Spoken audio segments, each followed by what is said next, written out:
Hello, my name is Edward Fox. I am back. I'm going to be making more content. It's just like when this record button gets hit and I see this red, I get inspired. Okay, haven't had a haircut in a little over a week because this right here, this right here, I'm scared of going bald, so I'm just getting my hair cut less. But guess what? Today I am formally jumping back into the job market. August 30th was the day that I completed the final exam for me to get my bachelor's degree from Western Governors University. So August 17th, I actually walked across the stage in Salt Lake City, Utah. I have a lot of pictures and videos from my road trip from Atlanta to Salt Lake City. God bless me. There was no flat tire, no nothing wrong happened. Like everything great. People were sending me money because I was graduating. Just a great time, honestly. So, drove from Atlanta to Salt Lake City, Utah. Met some good people there. Made some new friends. Made some great connections. And I walked across the stage. I remember standing there and holding my thingy, the cover thing, holding it, looking at the camera, smiling into the camera, trying to keep my same smile. And I heard them call my name, Edward Fox. And I walked across the stage. I shook the doctor's hand. I think she's a doctor. Maybe not a medical doctor, but um, with a PhD. I'm going to get a doctorate degree too. Um, Shook her hand. She's a really beautiful young lady. Um, had a great time at graduation. But now, September 3rd, I am editing my resume right here. I can't show y'all where I live at, y'all. Damn it.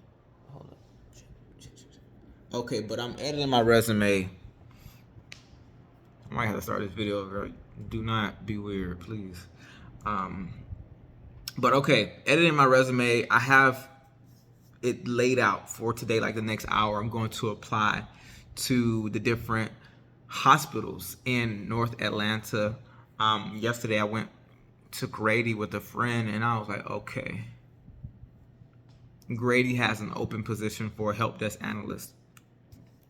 So all this would to be the help desk stuff, the health information stuff, all this would be to strengthen my resume, strengthen my experience, because if you're doing all this IT stuff, whether it be help desk or IAM engineer at a hospital, it's like, okay, this guy can be the person to call on when there's lives at stake.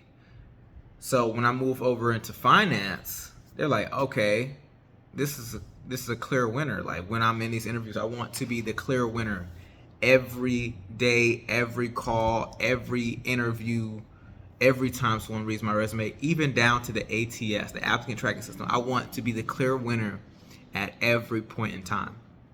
So I'm building up myself to be undeniable. And again, I'm going to be documenting everything because today is Tuesday, September 3rd. I am formally jumping back into the job market. Earlier last month, I may have applied to like two or three jobs on Dice on the app. What I posted a picture to Twitter, like a post. It's X now. But I posted to Twitter, and they basically was a screenshot of the last time that I applied to jobs on Dice.com, and it was like months. So just one of the things that people have been talking about is that, like, it's hard to hear back from people, hard to hear back from recruiters and things like that. And it's just not my experience because I chose IAM engineering to focus on. So the IAM engineer thing is actually something I think a lot of people have experience with, especially using Active Directory or in premise, or whether you're using Intra ID, which is what it used to be called Azure Active Directory. They got the name changed.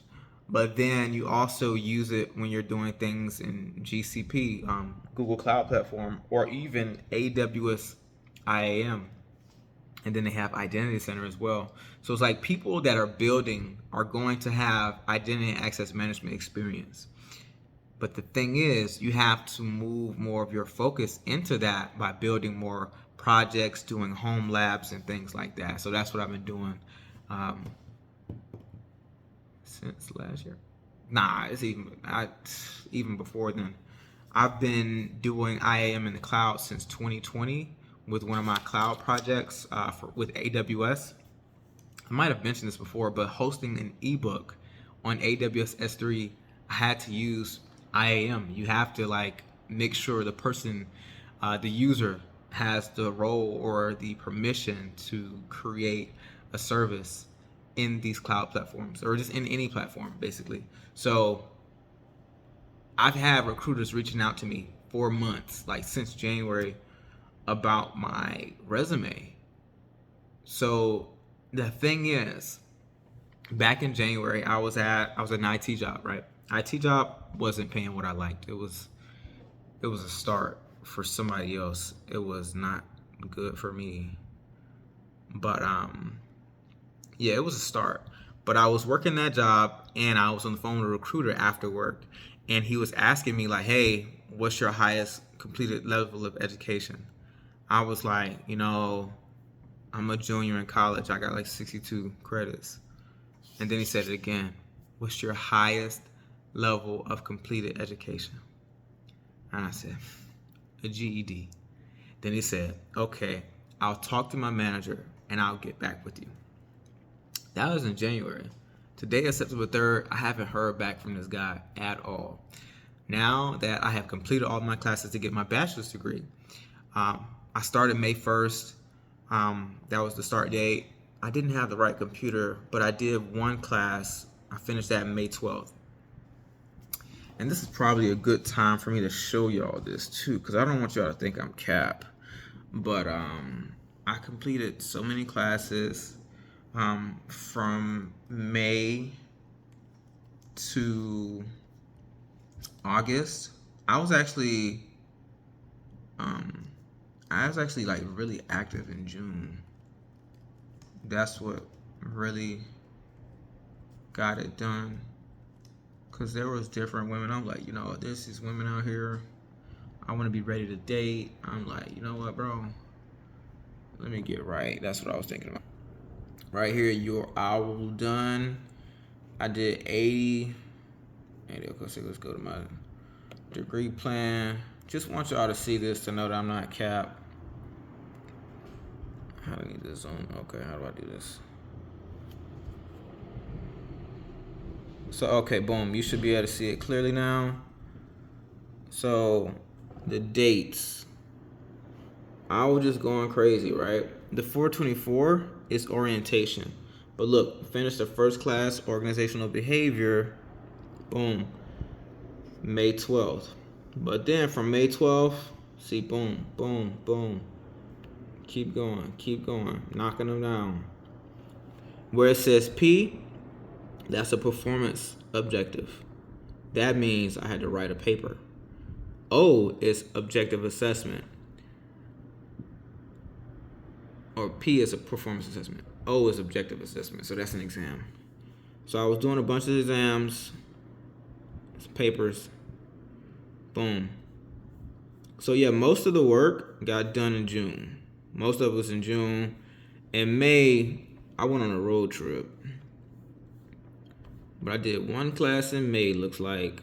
One class in May, most of them in June. So I had 27 classes altogether. Did some in July. And then, boom, did Principles of Financial and Managerial Accounting, August 1st. Then applied algebra, August 30th. So I actually took this exam 3 times.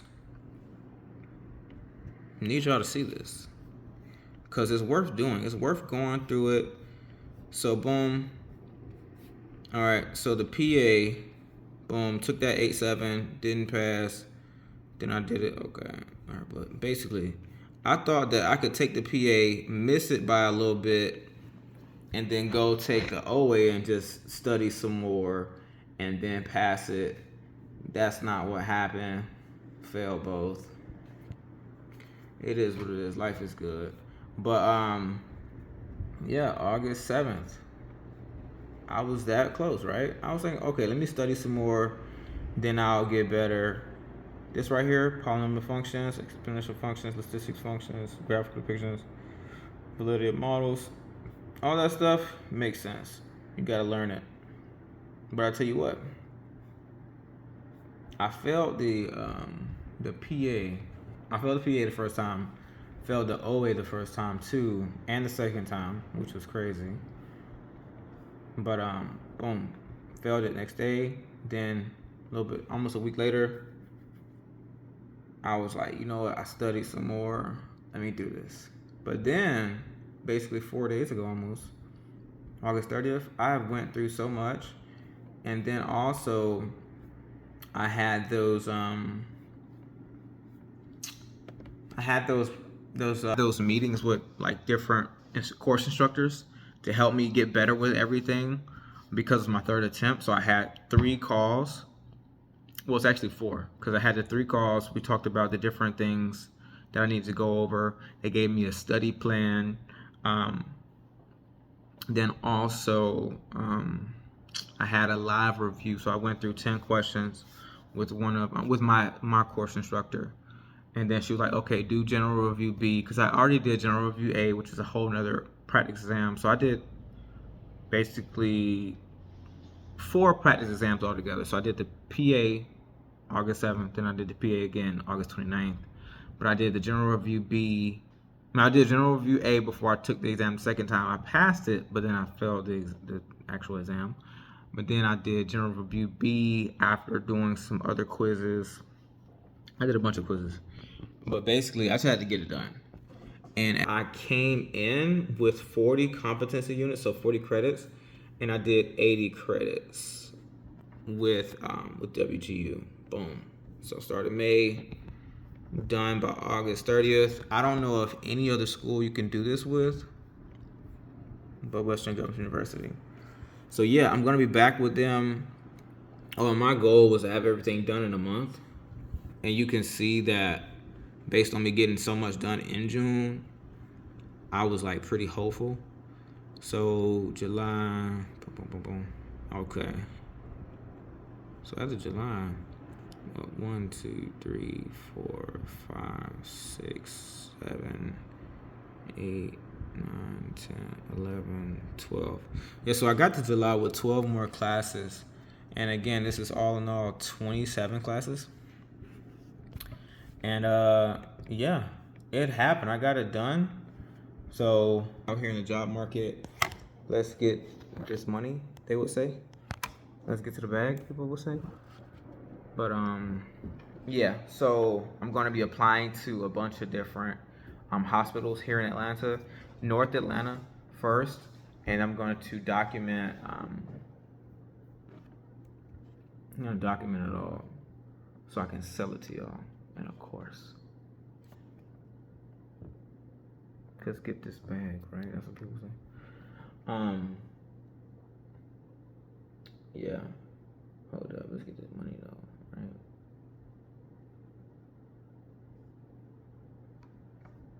Okay. I just had this. Looking for the tab. Runway AI. I'm looking at some different AI stuff, but just gonna apply to these jobs. I'm gonna keep y'all posted. Write down I want y'all to write down like things and put it here. Like put it on the laptop. Put your goals down. I'm gonna take the LSAT in October, and I also have the LSAT writing later on this month. So I just went straight from doing what I'm supposed to do on WGU, then now I'm studying for the LSAT. So what are my requests from God? What are my expectations? Be like God, think like God, act like God. God is my father. I want to be just like my daddy. I love my wife. I'm not married yet. But you got to write things down. They call it scripting. Got to visualize and believe in good things. And then also do the corresponding actions to bring that into fruition. So I said, I love my wife. We love our children. We're thankful to God for our businesses. We're thankful for our apartment complexes. We're thankful for our family and friends. We're thankful for God using us for his kingdom. Thank you, God, for saving us. I am worthy. I am valuable. Another thing about it, I've been buying books on how to buy businesses, and I've also been buying books on real estate. So the thing is, you get information, and then you learn this is how to buy apartment complexes. But then you use the information that you have that you're at currently. So mainly my thing is, I'm gonna show y'all because I want y'all to know this. This video is longer than I expected it to be. Okay, boom. So, all right, Edward, 2023 financial plan. Constantly upgrade skills for certifications to increase salary at 9 to 5 job. Makes sense. Get to $180,000 a year pre-tax salary. I have raised that because I can get 2 jobs at 100. And the jobs, the people I've been talking to this year recruiting, somebody called me almost like when I was out on the road trip, they called me about a sale point position for $130,000 a year. That's IAM. I need more experience with sale point. But if somebody calling you about $130,000 base salary for one job, remote, fully remote, you can do 2 jobs. So yeah, connect with investors to find deals for assets. Pay off $10,000 in credit card debt. Okay, raise credit score to 750. Take out a loan or use seller financing on my asset purchases. Okay, the asset purchase can be a business that cash flows $360,000 plus per year. I had a mentor tell me that because I was thinking like 60, 70, but the guy was like, you'll be buying a job if the cash flow is actually less than 360 because you want to be able to pay people, bring in managers, bring in a new CEO, things like that. And it makes total sense. Use the cash flow from the asset to find and purchase another asset. Compound growth, basically. Using money to buy more money. So, okay. Continue to purchase assets with cash flow. Use a value add methodology to every asset. Automate with AI. This is real. Increase cash flow every month by paying to learn from mentors ahead of me. Continue to connect with investors to find assets to purchase. Purchase apartments to decrease risk. Yes. So you can have real estate. Real estate is more stable.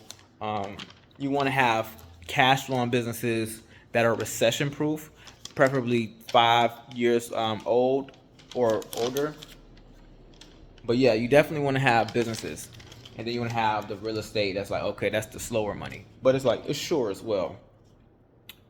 So trust, own, and control the assets. That's how you lower your tax basis. That's one way.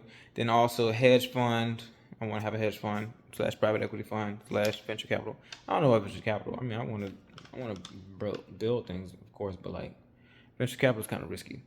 Buy farms and map out logistics routes in every state and country. Oh yeah, when I was out on the road, I saw there's like farmers in Nebraska. Those are people that we've never seen, never met. I live in Atlanta. Those are people that I've never seen, never met, but they're making sure we get to eat over here. So it's important that you take the money from your investments and you turn it into more money. But not just the money. You want to be serving people. You want to really help people. You really want to be somebody that people care about. Like, you want to be the chief. You know, one of the things that I think about when I read online about science and what they say women like and what they say women want, one of the things that's mentioned is high status, right? So now, one of the things that I think about when it comes to status is what you're able to do for other people. Now, that's not exactly how everybody else sees status. Status to everybody else is how others view you.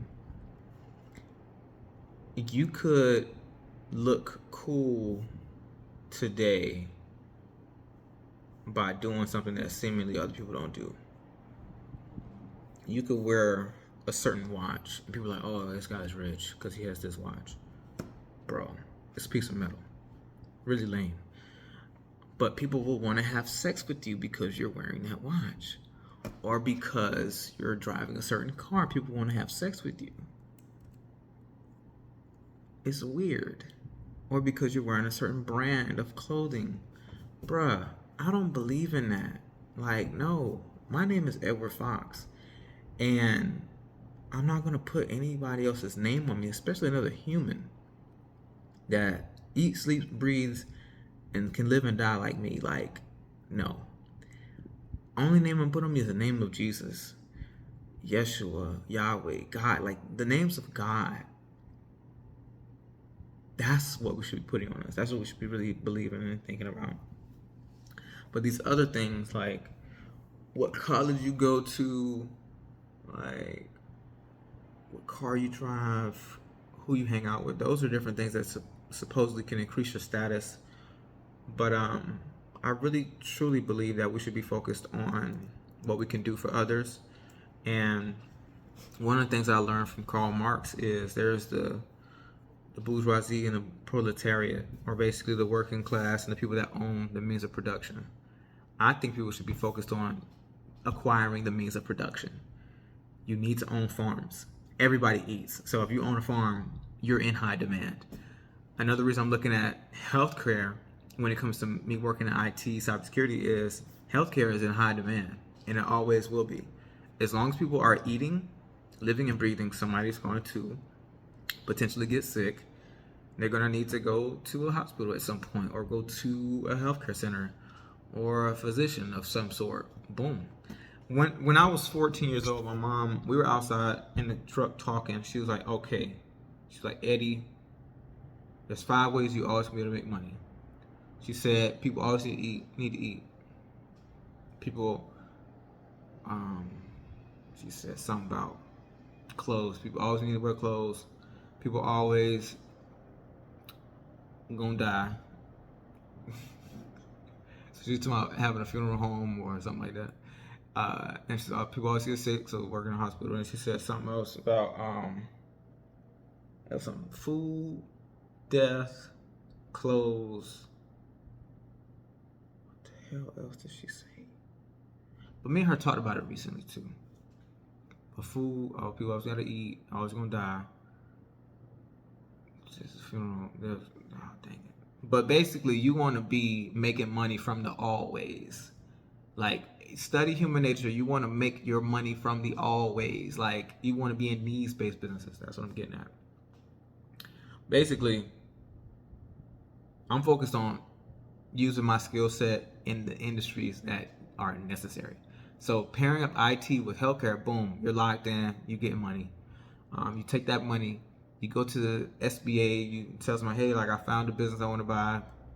You can either save enough money over time and put up to 10% down to buy the business, and the SBA gives you a 90% loan. And it all depends on your credit. So you want to have like a 700 plus credit score. Not hard to attain if you have the right financial habits.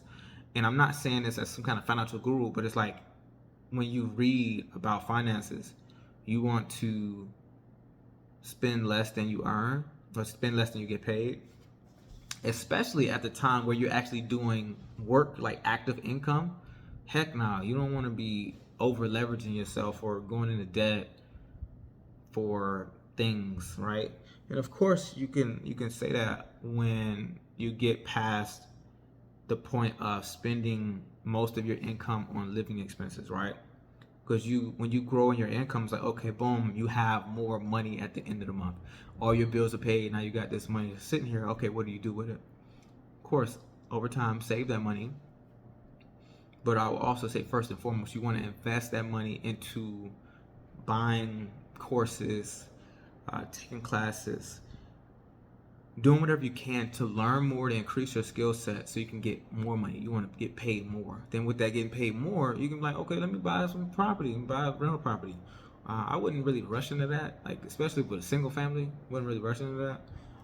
You can get a high interest, high yield savings account. You can get some S&P 500. You get some ETFs. They say that insects don't understand glass. That makes sense because it is clear. But these doggone things keep flying into my window. But basically,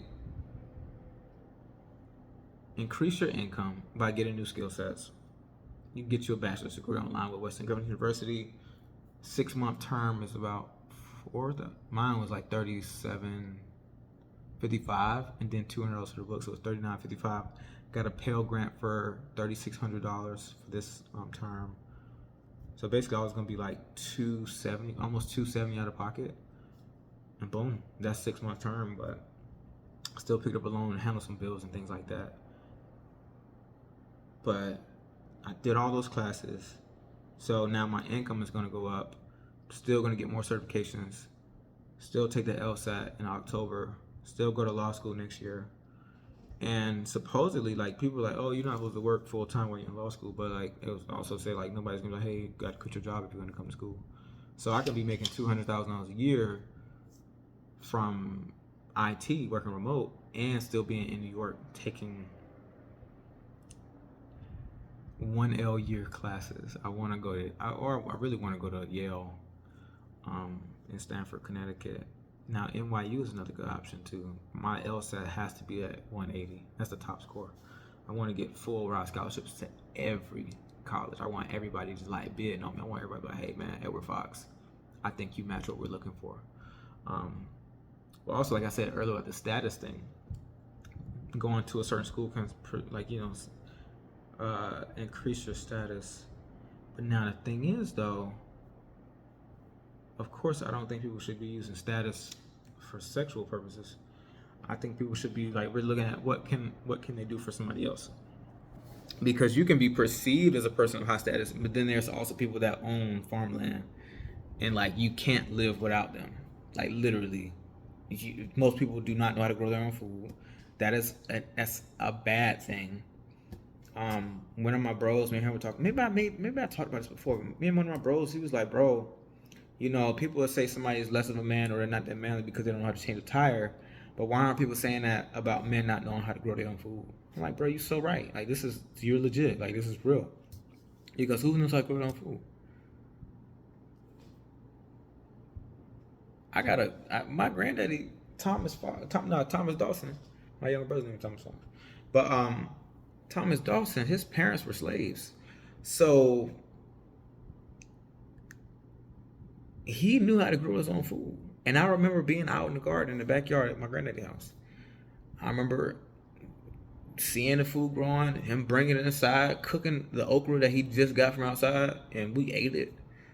My uncle went and shot a deer one night, brought it to the house in the trunk. My granddaddy went outside. I still got my granddaddy's jacket with the blood on it from the deer. This is crazy.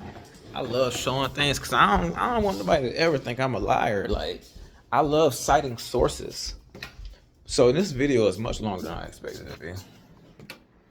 So boom, this is my grandfather's jacket. A little bit of blood. A little bit more blood. Okay. A little bit more blood right here. We got a little bit more blood right here too. But yeah, this Levi jacket, this jacket is over 20 years old. This is legit. This is legit. If you've seen me wear this jacket, it's because like this is one of the greatest things I own. My grandfather's jacket. So yeah. But basically you want to own the means of production. You want to do things that are real. You want to own things that people need. You want to sell things that people need. You want to have skills that people need, because you want to be undeniable. I've been in sales meetings and people have told me no, or they say, yeah, now it's not a good time. I hated that, bro, because when you're selling something and you getting the deal determines how much money you have, you want to get into something that's undeniable. I think somebody that got some sense would think that. Somebody else that might be like, oh, well, I'm going to keep selling. I'm going to just find somebody else. Yeah, I feel you. That's how you get your next sale. Of course, I've done that. Boom, go to the next person. Boom, life keep going. And it's just like, yeah, that's real. But also, you want to get into something where you have less no's. Like people just fundamentally be like, yeah, bro, I ain't gonna lie, I gotta do this. Can we budge on the price a little bit, or I need it, but I might not want to pay this much. And you're like, well, this is actually how much it costs. And they're like, all right, you take cash, you take credit. Can I give a check? Is like a 6 pay, or do y'all have some type of where you got? Can you give me a credit? Something like that. You want people to be like, all right, boom, I need it, I'm buying. So that's my whole thing. My financial plan is working in IT, growing my skill set, using that skill set to buy and grow businesses, use the money from the businesses, go buy up farms and all this other stuff like this. Oh, and apartment complexes. And just have what people need. Offer it. Be the chief. Be the real chief. Like, lead people. Like, hey, everybody, I think this is what we should be doing. I think everybody should be investing their time and money into education. Everybody should be investing time and money into their body, get bigger. Dang, I don't know how big I look right now, but I'm trying to get bigger though. Everybody should be like looking at how they can grow. You feel me? But yeah, so just you want to get bigger and stronger. You want to be more useful to yourself and the people around you. You definitely want to grow spiritually, and you got to put the right things in your mind. That's why I make these videos, just to tell you what's really out here and what's available for you. I'm looking to be a millionaire very soon. So that's why me getting these jobs in IT is like, okay, if my bill's around 30, shoot, how much am I need to start getting meal planning. So let's just say my bills get to be $3,800 a month. Let's say I'm making $8,000 a month after taxes. That might be with one job and some clients from my business. That's just one job, but 2 jobs, over 16,000 from like 260 jobs. They're paying you like 8,300 some dollars, or 84, 85, and then there's taxes. But I need to get me a house in. I'm about to sound like a white man, but I gotta get me a house in Florida. Change my residency to Florida. I love Miami. I love Florida anyway. I got family in Florida because my daddy from Florida. When my grandparents on my daddy's side left the Bahamas and came to America, they went to Florida. So I just gotta get me a Florida address, change my residency to Florida, live wherever I want to live, and I mean that's where I'm gonna live, on paper, 6 months out of the year. And then I got zero personal income tax, zero state personal income tax, right? Boom. So then my tax basis goes down. So that's more money at the end of the month for me. So let's just say, best case scenario, doing $16,000 a month. If my expenses are $3,400, well, $3,800, can I like do meal plan? I say the meal plan thing because Trifecta Nutrition, you can get like maybe 21 meals in a week for like $200 something a week, $212 I think. Basically, I want to have them sending me. I just want to heat up the food, boom, boom, boom, be in the gym, get strong, get swole, have my protein shakes and all that good stuff. But yeah, that's what I'm focused on. I'm focused on being the best I can be, growing, learning. Then, okay, so boom, so 16,000 minus 3,800. Basically, you're looking at $12,000 at the end of the month. I mean, if I might start getting some crazy ideas though. I might be like, hey, let's take this girl out. Let's go do this and go here. Let's go on a trip. Let's go to Africa. Like, that Africa sounds like me. But yeah, so let's say $12,000 at the end of the month. This is very doable. This is like this young lady I was dating last year. She's really cool. She had a job for 100, and she had another contract for 150. I talked to her a couple months ago, and she said she moved over to the job at 150. So, and then at 150, that's when you actually start taking home the $8,000 a month, with $8,300 after taxes at the end of the month. So, yeah, you want to get closer to 150, so you can actually make $100,000 a year after taxes. But let's say you get to 200, then it's going to be higher. So, but yeah, $16,000 a month, about $3,800 in expenses a month. So about $12,000 at the end of the month. You have options. I mean, you can definitely do a wholesale deal. When I say a wholesale deal, you have to research that more. That's basically you finding a house that is run down, dilapidated, the owners aren't taking good care of it. Maybe some at a tax sale, which reminds me, I do have to hit up some people about that houses that are listed in the tax sale. Ask them, hey, tax sale's coming up next month. Do you want to sell to me? I can potentially close in 14 to 21 days. Boom, boom, boom. So I do that. Call them, ask them those questions about the condition of the house. It's okay, boom. The air conditioning is good. The roof needs some work. The flooring is okay, but it should be replaced. I'm thinking, okay, that flooring might be $4,000, five maybe. Get it installed. Okay, boom. Roof, let's just say that's 10 bands. Boom. So you're already looking at almost $15,000 in renovations. What else going on? Air conditioning good. All right. You start calculating all these things. Okay, you do the ARV after repair value. We see house prices are going down because people are having a hard time selling. But then there's also the interest rates are potentially about to come down. So since there's more inventory than there was before in 2021, 2022, I mean, houses are going to get less. I mean, prices are going to have to go down because there's more inventory. The house prices and inventory, all that stuff works together to either make the prices go up or make the prices go down. But at this time, prices are going to go down. So that means what people are going to expect when they get to sell to me or sell to somebody else, the price is going to go down on the investment side and the retail side. When I say retail, I mean like a person, they've been working for the last few years, and they're like, you know what, I want to have a family. Let me go ahead and get a 3-4 bedroom house, move out of this apartment, and then boom, let's go buy a house. That's retail. Me, I'm on the investment side, so I'm going to be paying less. Also taking on a property that has some issues and things like that. So, but yeah, you can do a wholesale deal, call them, get on the contract, and then you sell that contract to another investor that's going to go and do the full thing. They're going to actually get a hard money lender, or they're going to use their own cash to buy this property, renovate it, and then they're going to sell it to a retail buyer. So there's that. So I can do wholesale deals, but with 12 bands at the end of the month, you can actually do a fix and flip. So when I say do a fix and flip, I mean, if you got 12 bands a month at the end of the month, you can most likely pay off debts. I got $16,000 in personal debt. Then I got $38,000 in my student loan debt.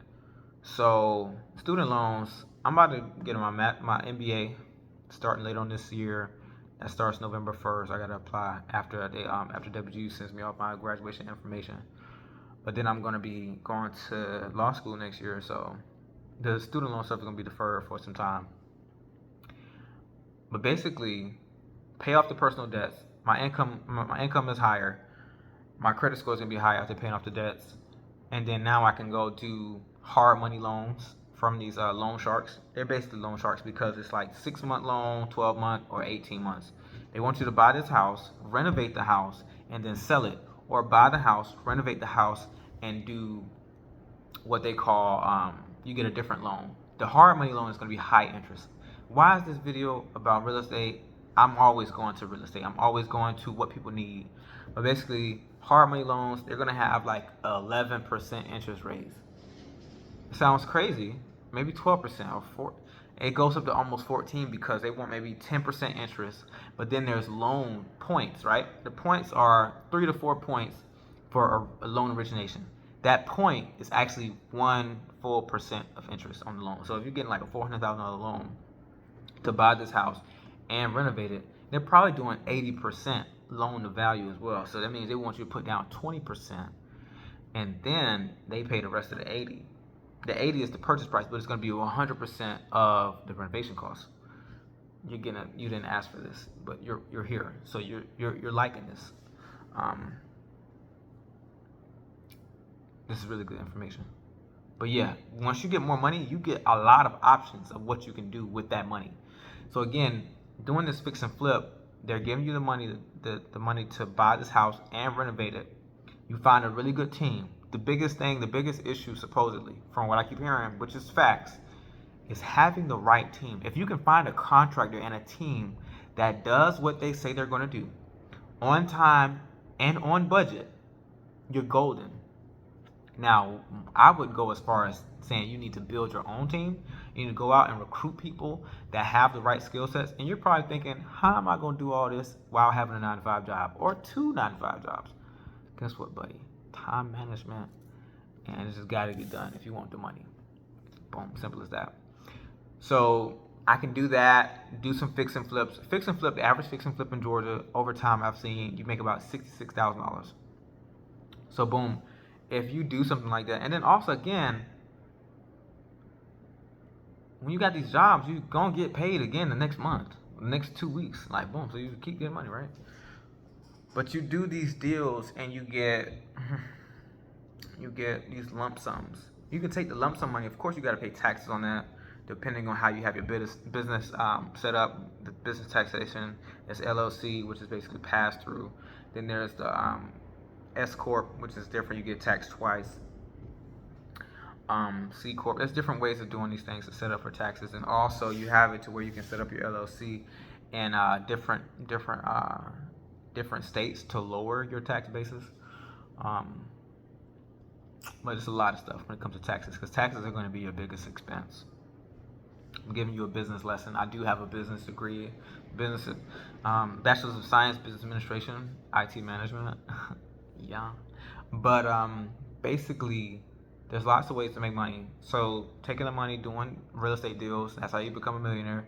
Then after the real estate makes you a millionaire, you want to take some money from real estate, and you keep doing deals, and you want to go start buying businesses. So the business thing, I mentioned that earlier with the SBA, Small Business Administration. So the government gives loans for people to buy businesses and gives them loans to improve the business that they already started or already bought. So there's a lot of different things that you can do when you have a higher income and a higher credit score. Focus on getting yourself to having the right skill sets to get paid more for the value that you're offering. It may not be your time. They may say, okay, we pay you $50 an hour, but you got to look at the value that you're offering that company. So boom, you want to, let's say if you have $17 an hour, you get a bachelor's degree, you get some certifications. Now, you might be worth at least $45 an hour to another person, to another company. Somebody might want to do $65 an hour. I've been called about these positions for IAM engineer, but I just knew I didn't have a bachelor's degree. And some of the experience that they asked for, I didn't have yet. So boom. So I spent months like ignoring recruiters. I can show y'all my emails. And I'm about to do that right now. I have to do another video and then put that into this video. But I've been ignoring recruiters. They've been texting me, might not reply back, send me emails, haven't even opened the email. But now, September 3rd, 2024, I'm back in the game. So I'm just going to be continually making videos about my experience and what I think others can do to really make themselves undeniable. I don't want to say we're going to be competing for the same job, but I'm going to give you tips on how you can move into a lane that's similar to what I'm in and get paid more than what you're getting paid now. Or maybe you're going to get paid the same and you're just going to be like, I just want to do this because it's more fun. Whatever. I just want you having a good life. I want you believing in God. I want you praying to the God of Abraham, Isaac, and Jacob, the God Almighty that created heaven and earth. And it's just, I serve a good God. I serve a really good God. I want you to serve that God too. I want you to have all the money that you need so you can live a life that's really best for you. And then also, my main thing, there's a lot of people, they don't know what it's like to have all the money they need. They don't know what it's like to have all the things that they want. And I want you to experience that. I want you to experience having everything you need and having your wants, just so you can break down and know that you need God. I say that so seriously. I remember crying in the shower at the Ritz-Carlton. Had more money than I ever had. Spending $1,000 to be in somebody's room, like a hotel room, is basically a studio apartment for a weekend, over $900. And I paid them like $100 to do my laundry. I got receipts for this. Maybe. I keep all my receipts, but maybe some receipts got burned in a house fire. But basically, you can have those material things. You can have the things that look like status, what people call status, but you might not have the understanding of the God that loves you, the God that created you. When get an understanding of that God. When you know that God, that's when you know you. When you love God, that's how you get to love you. Because God is in you. God is you. God is your creator. Like, that's seriously legit. Like, seriously legit. I talk about money on here. I talk about this career stuff. But all this is so I can be a father. Like, I want to get money so I can be a dad. That's my dream. That's my dream. I think about that every day. Being a husband and a father is lit. Like, God is a father. God is showing me the right things to do so I can be a father, so I can be good, so I can be caring. You just want to be more like God, and you write these things down. This is something I wrote maybe back in July. But I am focused. God has given me a path to follow. I will walk the path obediently. I'm here for God. I serve God. I serve God's people. I am valuable. I sell products and services that people need and pay me for. I get paid $100 million a month. I would like to do that. That'd be fun. $3 million a day is really what I have my mindset on. $1 billion a year would be awesome. So labs, projects, resume, personal brand, interview prep. Interviewing. That's what I think people should be working on. Find the education that you need for the jobs that you want. What you do is you get that certification, you study for those exams, do the work. So you're going to be doing labs, doing projects. You're going to build out your resume. You're going to create a personal brand online. So like this. You also want to have a portfolio website showing all the different labs and projects you've done. You want to talk about it on video. You want to go down the list, say, okay, boom, this is what we created with these tools. This is the use case. This is how it's valuable to the company, how it's valuable to the team. And just boom, how it all works. You want to show that, like through video, pictures, all that stuff. You want to do a full write-up. You want to show your technical documentation skills. It's like everything with this IT stuff, you want to be able to document and show everybody. But yeah. I do all this so I can be a dad. I want to be like God. And when I say be like God, I mean in a great way. Like being patient, peaceful, loving, kind, long suffering. All the fruits of the Spirit. That's what I'm looking for. It's like that's what I'm looking to create. I need more wisdom from God. Wisdom is the principal thing for all you're doing. Get wisdom. So that's what I'm thinking about. That's what I'm working on. I want to be like God in the best way possible. Stronger. And be great to my wife. Be an amazing husband. Be an amazing father. I just look forward to it. Alright. That's what I have for you today. I'm probably going to upload this today, which makes sense. Gotta call my brother real quick. Alright. Be blessed. Do the right thing. God loves you. And we're going to talk soon. Today is September 3rd. I'm hopping back in the job market today. Alright. Bye-bye.